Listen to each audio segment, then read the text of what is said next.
आवाज की दुनिया के दोस्तों, स्वागत है आपका YouTube channel the account master में। Today I am here to deliver a lecture on the subject accountancy for the student of class 11th on the topic financial statement advance.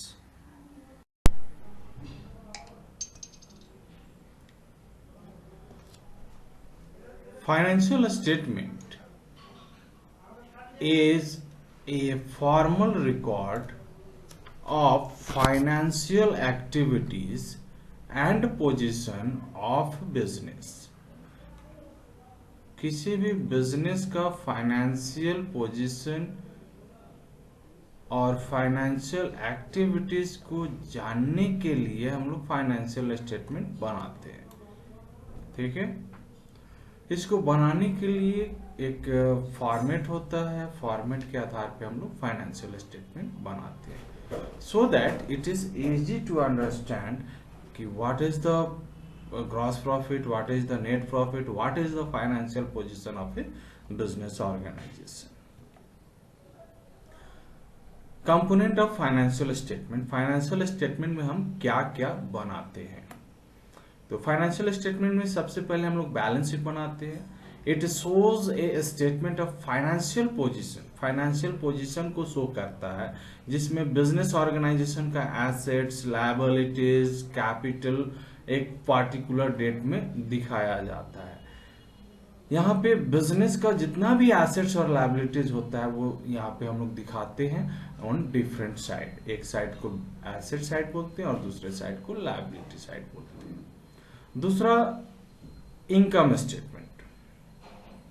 Balance sheet को हम लोग position statement भी बोलते हैं, इसलिए यहाँ पे फाइनेंशियल पोजीशन पता चलता है। इनकम स्टेटमेंट यानी ट्रेडिंग पीएल और बैलेंस शीट को हम लोग इनकम स्टेटमेंट बोलते हैं। इनकम स्टेटमेंट में हम लोग बिजनेस का इनकम को पता करते हैं bye calculating it from revenue and expenses. Business का कितना रिवेन्यू है और कितना एक्सपेंसेस है, उसके आधार पे हम लोग बिजनेस का प्रॉफिट और लॉस फाइंड आउट करते हैं इनकम स्टेटमेंट से। तीसरा है cash flow statement. Cash flow statement business का कैश फ्लो कितना है, मीन्स कितना कैश इनफ्लो हुआ with in a period of time और कितना कैश आउटफ्लो हुआ from different activities, from business activities. यहाँ पे बिजनेस एक्टिविटीज को कैश फ्लो में 3 पार्ट में डिवाइड किया जाता है: operating activity, investing activity and financing activity. और फोर्थ वन है एक्सप्लेनेटरी नोट्स। एक्सप्लेनेटरी नोट्स देते हैं रिगार्डिंग कि एडिशनल डिटेल्स या सम अकाउंट या अदर आइटम्स है, उसका एक्सप्लेनेशन हम लोग देते हैं, दैट इज एक्सप्लेनेटरी नोट्स। तो फाइनेंशियल स्टेटमेंट में हम लोग पोजीशन स्टेटमेंट बनाते हैं, इनकम स्टेटमेंट बनाते हैं, कैश फ्लो स्टेटमेंट बनाते हैं और एक्सप्लेनेटरी नोट्स लिखते हैं। What is the use of a financial statement? Financial statement का यूज क्या है, क्यों बनाते हैं? तो इसका पहला यूज है to scrutinise the ability of business to generate cash and sources and utilisation of that cash. ये पता करने के लिए कि बिजनेस का एबिलिटी क्या है कैश जनरेट करना और उस कैश का सोर्सेज और यूटिलाइजेशन क्या है ये पता करना।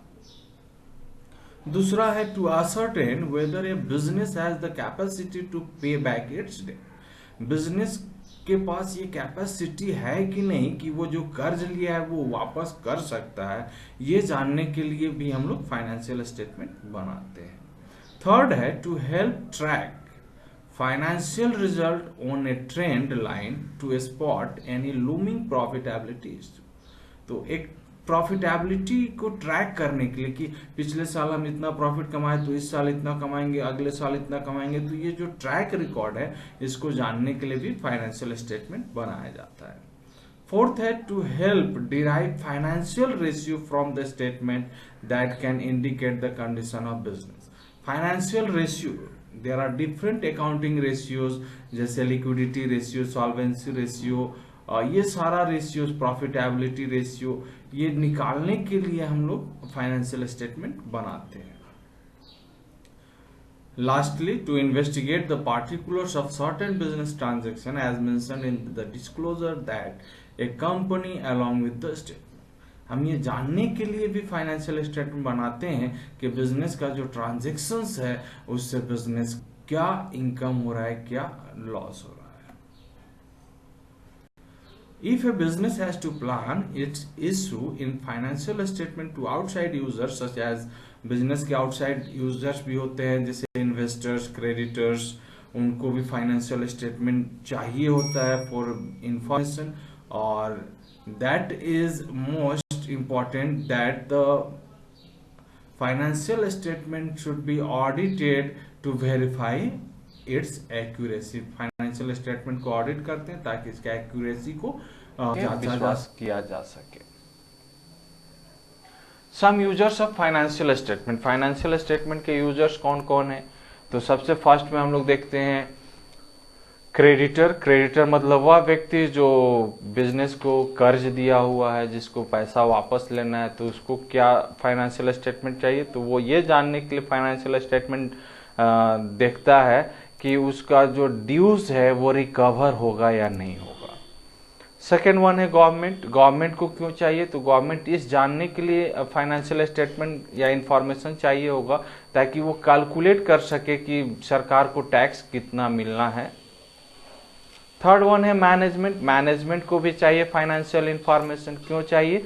ताकि वो बिजनेस का रिजल्ट को अचीव करने के लिए एबल है कि नहीं वो पता कर सके।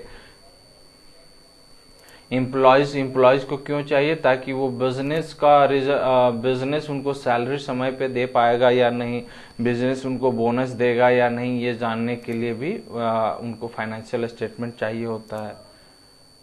अब यहाँ पे फाइनेंशियल स्टेटमेंट बनाने से पहले हम लोग कैपिटल रिवेन्यू और कैपिटल एक्सपेंडिचर के बारे में पढ़ेंगे।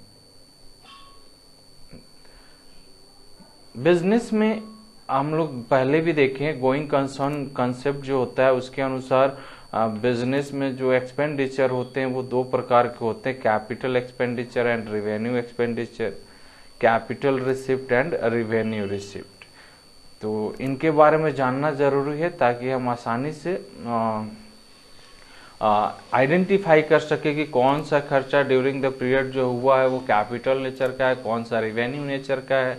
तो कैपिटल रिसिप्ट क्या होता है, कैपिटल एक्सपेंडिचर क्या होता है, capital revenue and capital expenditure के बारे में हम लोग बात करेंगे।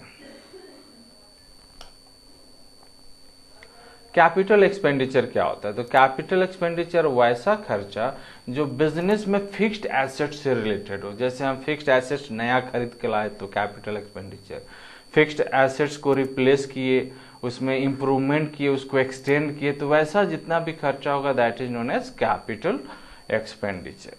कैपिटल एक्सपेंडिचर से बिजनेस को लंबे समय तक प्रॉफिट कमाने का प्रॉफिटेबिलिटी ऑफ द बिजनेस जो होता है वो इंक्रीज होता है।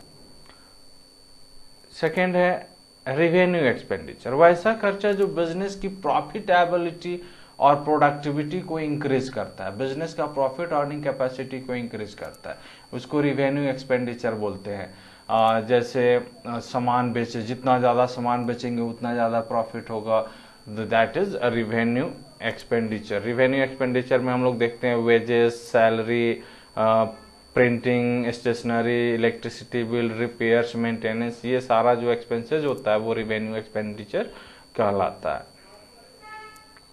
कैपिटल रिसिप्ट वैसा रिसिप्ट जो नॉन रेकरिंग नेचर का होता है। नॉन रेकरिंग में हर रोज नहीं मिलने वाला होता है, कभी कभी ये मिलता है और जनरेट होता है, और इससे जो बेनिफिट मिलता है वो लंबे समय तक, मेनी ईयर्स इन फ्यूचर इससे बेनिफिट मिलता है। इसको हम लोग बैलेंस शीट के लायबिलिटी साइड में दिखाते हैं। और कैपिटल रिसिप्ट क्या होता है? तो कैपिटल रिसिप्ट किसी पुराने एसेट्स को अगर बेचते हैं तो उससे पैसा जो मिलता है, नया कैपिटल बिजनेस में आता है तो उसको कैपिटल रिसिप्ट बोलते हैं। नया लोन लेके आए, लोन फ्रॉम बैंक लिए, तो they are known as capital receipt. Revenue receipt क्या होता है? तो revenue receipt are recurring in nature, रोज मिलने वाला। जैसे गुड्स बेचेंगे तो रोज का रोज पैसा आएगा। तो this type of revenue is recorded in the credit side of PL account. Credit side में इसको दिखाएंगे। इससे एसेट्स और लायबिलिटी में कोई इंक्रीज और डिक्रीज नहीं होता है, तो इससे बिजनेस में पैसा आता है, बिजनेस इससे रन होता है। अब यहाँ पे कुछ ट्रांजेक्शन्स है, आपको क्या करना है, क्वेश्चन आंसर के रूप में हम ये समझा रहे हैं यहाँ पे कि जो ट्रांजेक्शन है वो एक्सपेंडिचर है या रिवेन्यू है ये पता करना है, कैपिटल है या रिवेन्यू है, और रीजन भी साथ में। तो समझने के लिए एग्जाम्पल के थ्रू समझते हैं। तो क्वेश्चन नंबर 1 है expenses on foreign tour for purchasing a new machine. नया मशीन खरीदने के लिए फॉरेन टूर किया गया, तो ये खर्चा क्या होगा?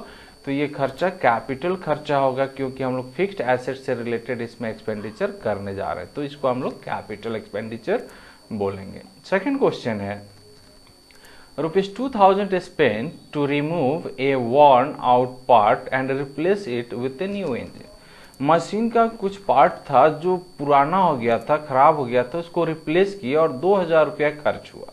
तो ऐसे खर्चे को क्या बोलेंगे? तो ऐसे खर्चे को हम लोग रिवेन्यू बोलेंगे, because it keeps to the assets working order.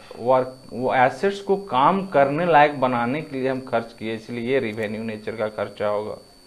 तीसरा है A gave one of his office on rent. A अपना एक ऑफिस भाड़े में दिया, तो भाड़े में दिया तो उसको पैसा मिलेगा, तो this is known as revenue receipt, हर महीना रेंट मिलेगा। चौथा है a petrol driven engine of a passenger bus was replaced by diesel engine. Petrol bus था, बस का पेट्रोल इंजन था, उसको डीजल इंजन किया गया।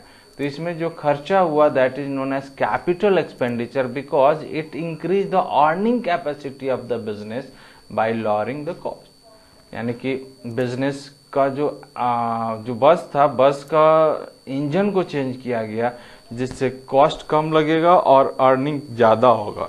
That's why it is capital expenditure. Fifth one is the expenses of 5000 on repainting the factory. Factory को repaint करने के लिए 5000 खर्च किया गया, तो this is revenue expenditure because it helps in maintaining the factory in good condition. Sixth one है the new partner brings a capital of ₹50,000। 50,000 रुपया नया पार्टनर कैपिटल लेके आया, तो ऑब्वियस है दिस इज कैपिटल इनकम, यानी capital receipt. Capital brought by a new partner is a capital receipt. Seventh है interest on loan for the purchase of machinery. Machinery को खरीदने के लिए जो लोन लिया गया था उस पर इंटरेस्ट दिया गया। The commercial production for which has not begun till the last date of accounting. और मशीन का इस्तेमाल अकाउंटिंग पीरियड खत्म होने तक नहीं किया गया, तो वैसे इंटरेस्ट को क्या बोलेंगे? तो such expenditure should be treated as capital expenditure because commercial production has not begun till the last date of accounting year. 8 number question है interest on loan for the purchase of machinery, commercial production which has already begun। तो question same है, तो यहाँ पे expenditure को capital revenue expenditure मानेंगे since commercial production has already begun. तो यहाँ पे जो एक्सपेंडिचर है वो कैपिटल रिवेन्यू एक्सपेंडिचर होगा, मतलब ये एक्सपेंडिचर होते रहना है।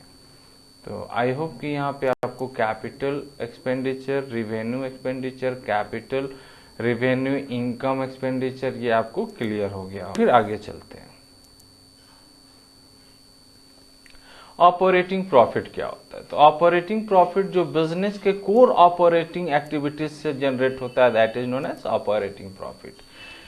इसमें हम लोग फाइनेंसिंग और टैक्स रिलेटेड इश्यूज को घटा देते हैं, यानी कि जो प्रॉफिट नेट प्रॉफिट हमको मिलता है उस नेट प्रॉफिट में हम लोग फाइनेंसिंग एक्टिविटीज मतलब इंटरेस्ट ऑन लोन भी घटाए हुए रहते हैं, टैक्स टू गवर्नमेंट भी घटाए हुए रहते हैं, तो उसको वापस से जोड़ देते हैं तो वो ऑपरेटिंग प्रॉफिट हो जाता है। तो एक operating profit is stated as subtotal of company's income statement after all general and administrative expenses and before the line items for interest, income and expenses as well as income tax। तो इनके पहले मतलब हम interest दिए, income tax दिए, इससे पहले का जो प्रॉफिट था that is known as operating profit. Operating profit does not necessarily equate the cash flow generated of the business। means जैसे बिजनेस में ऑपरेटिंग प्रॉफिट 1 लाख रुपया ऑपरेटिंग प्रॉफिट दिखा रहा है, इट डज नॉट मीन कि बिजनेस के पास 1 लाख रुपये का कैश फ्लो होगा, नगद 1 लाख रुपया होगा। बिकॉज हम लोग अकाउंटिंग जो करते हैं वो एक्यूरल बेसिस में करते हैं। एक्यूरल बेसिस मतलब उधार और नगद दोनों को लेके चलते हैं, तो इसलिए कैश होना जरूरी उतना नहीं है।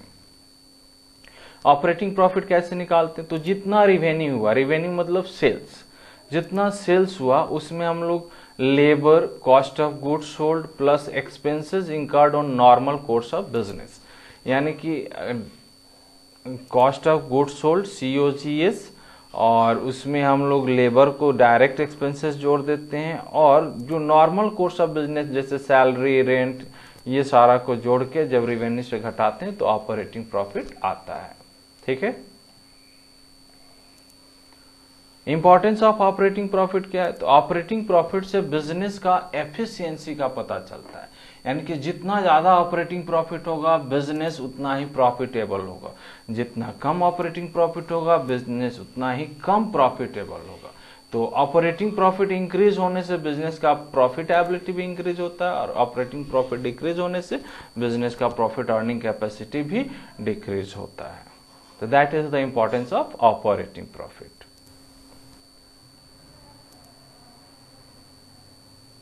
हाँ, क्वेश्चन के अनुसार समझते हैं ऑपरेटिंग प्रॉफिट क्या होता है। EBIT को ही हम लोग ऑपरेटिंग प्रॉफिट बोलते हैं। तो एक क्वेश्चन है, रेवेन्यू है 10 लाख रुपया, कॉस्ट ऑफ गुड्स सोल्ड है 5 लाख रुपया, लेबर है 3 लाख रुपया, और जनरल एंड एडमिनिस्ट्रेटिव एक्सपेंसेस है 50,000 रुपया। तो आपको कैलकुलेट करना ऑपरेटिंग प्रॉफिट यानी EBIT क्या है। तो revenue minus labour plus COGS plus expenses incurred in the normal course of business. तो 10 लाख में हम लोग 5, 3, 8, 8.5 लाख घटा दिए तो 1.5 लाख रुपया, 1.5 लाख रुपया is the operating profit. I hope कि ऑपरेटिंग प्रॉफिट क्लियर होगा। चलिए फिर component of financial statement. Financial statement में क्या क्या कंपोनेंट होते हैं, तो सबसे पहले हम लोग ट्रेडिंग एंड PL अकाउंट बनाते हैं ताकि हम जान सके कि बिजनेस एक साल में, एक अकाउंटिंग पीरियड में कितना प्रॉफिट या कितना लॉस कमाया है। तो पहले देखते हैं ट्रेडिंग अकाउंट क्या होता है। तो ट्रेडिंग अकाउंट ऐसा अकाउंट जिससे हम लोग ग्रॉस प्रॉफिट या ग्रॉस लॉस पता करते हैं। ग्रॉस प्रॉफिट और ग्रॉस लॉस के लिए हम लोग क्या करते हैं कि जितना भी रिवेन्यू होता है उसमें हम लोग कॉस्ट ऑफ गुड्स सोल्ड को घटा देते हैं तो हम लोग को ग्रॉस प्रॉफिट मिलता है। मतलब net sales minus cost of goods sold equal to gross profit. इसमें हम लोग सिर्फ डायरेक्ट रिवेन्यू और डायरेक्ट एक्सपेंसेस ही इस्तेमाल करते हैं, इनडायरेक्ट रिवेन्यू का यहाँ पे और इनडायरेक्ट एक्सपेंसेस यहाँ पे हम लोग शो नहीं करते हैं। तो ग्रॉस प्रॉफिट ऑल्सो दूसरा तरीका भी है ग्रॉस प्रॉफिट निकालने का। सेल्स में हम लोग COGS cost of goods sold minus करेंगे तो ग्रॉस प्रॉफिट आ जाएगा। कॉस्ट ऑफ गुड्स सोल्ड का मतलब होता है कि opening stock plus purchase plus direct expenses minus closing stock को COGS बोलते हैं, और उसको सेल्स से घटा देंगे तो उसको हम लोग बोलेंगे ग्रॉस प्रॉफिट। ग्रॉस प्रॉफिट का क्लोजिंग एंट्री, ग्रॉस प्रॉफिट को हम लोग ट्रेडिंग अकाउंट से PL अकाउंट में ट्रांसफर करते हैं। तो trading account to PL account in the case of profit, और in the case of loss PL account debit to trading account. तो ये ग्रॉस प्रॉफिट ग्रॉस लॉस का क्लोजिंग एंट्री है। उसके बाद प्रॉफिट एंड लॉस अकाउंट क्या होता है, what is profit and loss account. तो profit and loss account is opened by recording the gross profit on the credit side और gross loss on the debit side. यानी कि जो profit trading account से जो प्रॉफिट या loss, gross profit या gross loss transfer किया गया PL अकाउंट से, तो उससे हम लोग profit and loss account start करते हैं। इसमें जितना भी इनडायरेक्ट नेचर का एक्सपेंसेस होता है उसको डेबिट साइड में दिखाते हैं, और इनडायरेक्ट नेचर का इनकम को क्रेडिट साइड दिखाते हैं, और दोनों का डिफरेंस को नेट प्रॉफिट या नेट लॉस बोला जाता है। और जो नेट प्रॉफिट और नेट लॉस होता है उसको हम लोग बैलेंस शीट में कैपिटल में ट्रांसफर कर देते हैं, यानी नेट प्रॉफिट को कैपिटल में जोड़ देते हैं और नेट लॉस को कैपिटल से घटा देते हैं। तो उसके लिए क्लोजिंग एंट्री है in the case of net profit, profit and loss account debit to capital account, और in the case of net loss, capital account debit to profit and loss account.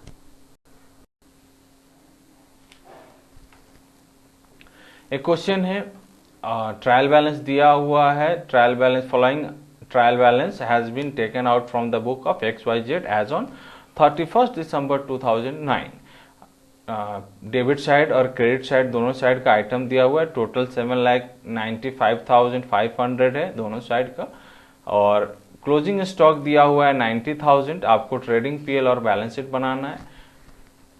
इस क्वेश्चन को solve कर रहे हैं, इसमें मैंने column नहीं बनाया है बिकॉज कॉलम के बिना इसको सॉल्व किया गया। तो आप जब कॉपी में इसको नोट डाउन करें तो आप जरूर से कॉलम बना करके नोट डाउन।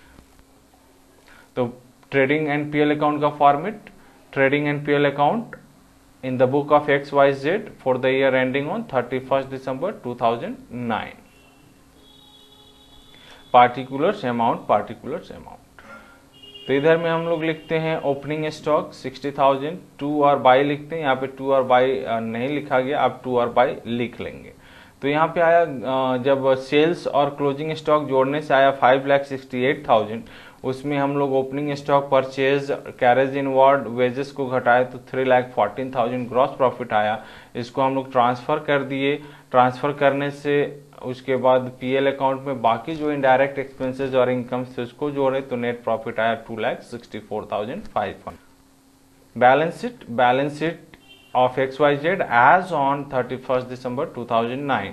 तो balance sheet liabilities amount assets amount. Liabilities side में हम लोग देखें कैपिटल में नेट प्रॉफिट को जोड़ दिए, ड्राइंग्स को घटा दिए, सन्ड्री क्रेडिटर्स लिखे, बैंक लोन लिखे, टोटल 5,66,000। एसेट साइड में लिखे plant and machinery, building, sundry debtors, furniture, bills receivable, bank balance, closing stock, total 5,66,000। तो ये बैलेंस शीट था। अब हम लोग देखते हैं balance sheet and opening entry.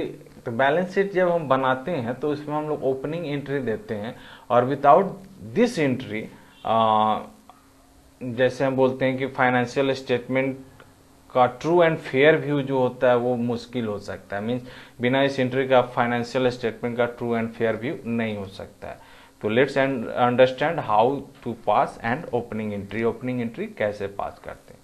तो ओपनिंग एंट्री क्या होता है। तो opening entry is the usually the balance which is brought forward at the beginning of the accounting period from the end of the previous accounting period. मतलब पिछले साल जो account बच गया उसको हम इस साल ओपनिंग बैलेंस के रूप में कैरिड फॉरवर्ड करते हैं।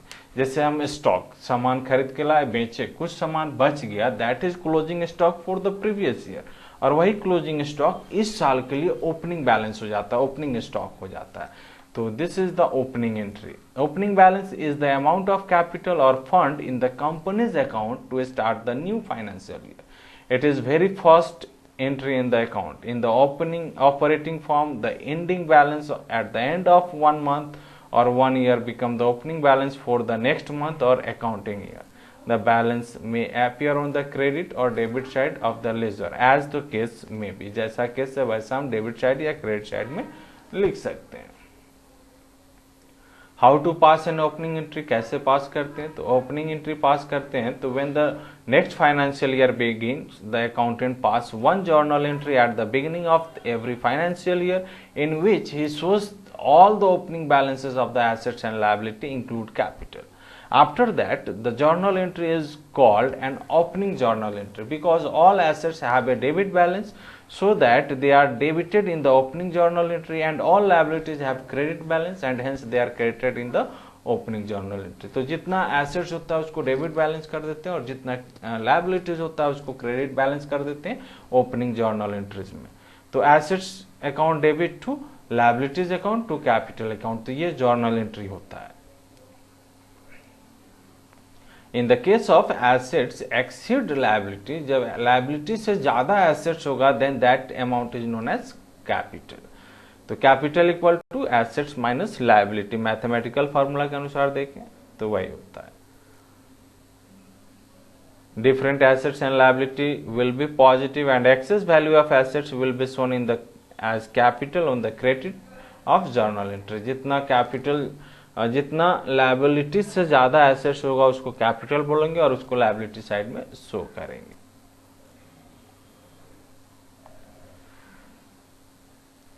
From the following balance pass the opening journal entries on 1st April 2009। तो हम लोग एक ओपनिंग जर्नल एंट्री बनाएंगे, एक बैलेंस दिया हुआ है, एसेट्स का बैलेंस दिया हुआ है और लायबिलिटी का बैलेंस दिया हुआ है। तो हमको करना क्या, जितना एसेट्स है उसको एक साथ लिख देंगे डेबिट टू, जितना लायबिलिटीज है उसको एक साथ, जो डिफरेंस अमाउंट होगा उसको कैपिटल बोलेंगे।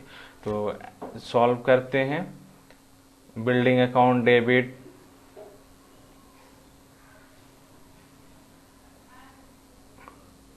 जर्नल एंट्री पास करते हैं उससे पहले हमने पहले ही कैपिटल कैलकुलेट कर लिया, assets minus liability equal to capital. तो यहाँ पे हम लोग कैपिटल निकाल लिए। तो चलिए फिर जर्नल एंट्री पास करते हैं। तो building account debit, machinery account debit, furniture, bills receivable, sundry debtors, stock, bank, cash account debit, सब एसेट्स को एक साथ डेबिट कर दिए और जितना लायबिलिटीज था उसको क्रेडिट कर दिए। To bills payable, to sundry creditor, to X loan, ये तीन ही लायबिलिटीज था। और साथ में जो हम लोग कैपिटल कैलकुलेट के डिफरेंस अमाउंट इज कैपिटल। तो ये हो गया मेरा ओपनिंग एंट्री। क्लियर है? ओके, चलिए फिर आगे।